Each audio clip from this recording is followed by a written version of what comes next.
And let's kickstart this newscast with the latest coming in from Japan, where the G20 Summit is all set to begin. Among the world leaders who will be attending the G20 Summit in the Japanese city of Osaka is Indian Prime Minister Narendra Modi. Modi, who has arrived in Osaka already, will be holding crucial bilateral talks with US President Donald Trump, Russian President Vladimir Putin, and Japanese Prime Minister Shinzo Abe. Upon his arrival, Modi was greeted by members of the Indian community at the hotel.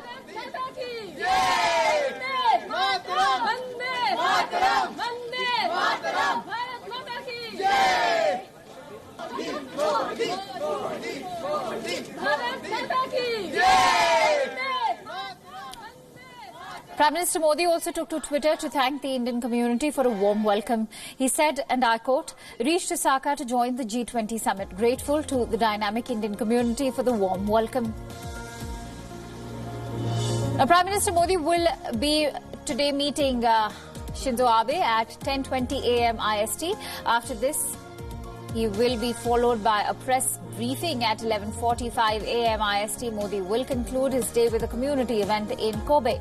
Now, this will be Modi's schedule before the G20 Summit kicks off on Friday.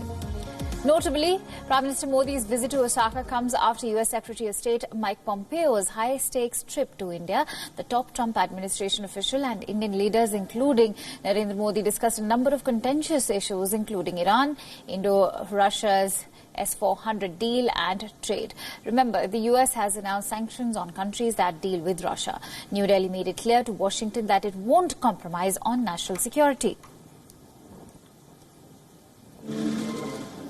Now, India-US relations have been overshadowed by a number of issues. Modi will be meeting US President Donald Trump tomorrow, and Modi and Trump are expected to discuss US sanctions on Iranian oil imports and trade. Remember, Iran was India's biggest supplier of oil last year. Other than this, the Indian Prime Minister will also be meeting South Korean President Moon Jae-in, German Chancellor Angela Merkel, Thai Prime Minister Prayut Chan-o-cha, and Vietnam Prime Minister Nguyen Xuan Phuc. Modi will also be attending two trilaterals tomorrow, that is the J, or the Japan-America and India grouping, and the RIC, Russia, India and China trilateral. Along with this, Prime Minister Modi will also be present at the informal BRICS meet.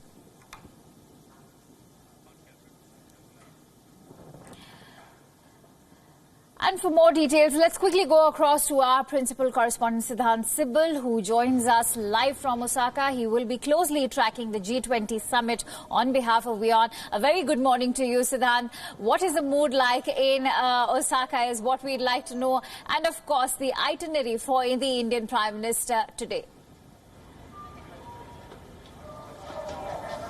Well, a very good morning, Akanksha. Here in Osaka, security is very tight, and of course there are restrictions all around us, but that's normal, and of course that has been the norm whenever a city hosts a G20, whether it was Buenos Aires last year or before that Hamburg, or before that many other cities, whether it's in China, Australia. But talking about Prime Minister's itinerary, today of course is expected to be a light day, and he's going to meet the Indian community and of course the big bilateral with the Japanese Prime Minister. This is the first bilateral he is going to have in this country after landing in this country. And of course, we know the relationship between India and Japan. The Japanese Prime Minister will be visiting India later this year for the annual summit. Last year, we know that the Indian Prime Minister had visited Japan for the annual summit. It alternates between the two countries. And during that visit, the Japanese Prime Minister had hosted the Indian Prime Minister at his personal residence. That's a rare honor for any foreign leader visiting foreign leaders. In fact, the Indian Prime Minister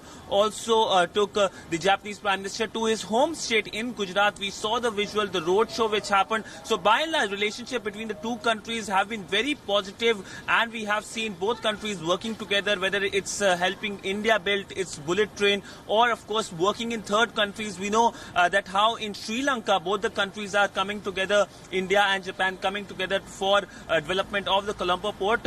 But tomorrow will be an important day. It is a packed day for the Indian Prime Minister. The day starts with the big meeting, the JM meeting, the Japan, America, India meeting, which is expected to become a permanent fixture. The first meeting took place last year on the sidelines of Buenos Aires G20 Summit. And after that, the big meeting which everyone is now waiting for, the meeting between the US President Donald Trump and the Indian Prime Minister Narendra Modi, which is expected to last for half an hour.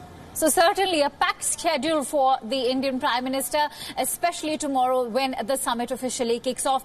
Let me also come to India and Japan, which are also close allies now to the United States.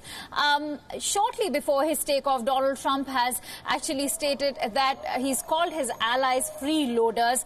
Will India actually be able to counter United States stance when it comes to the Gulf crisis? And will India actually be able to negotiate alternatives with the United States?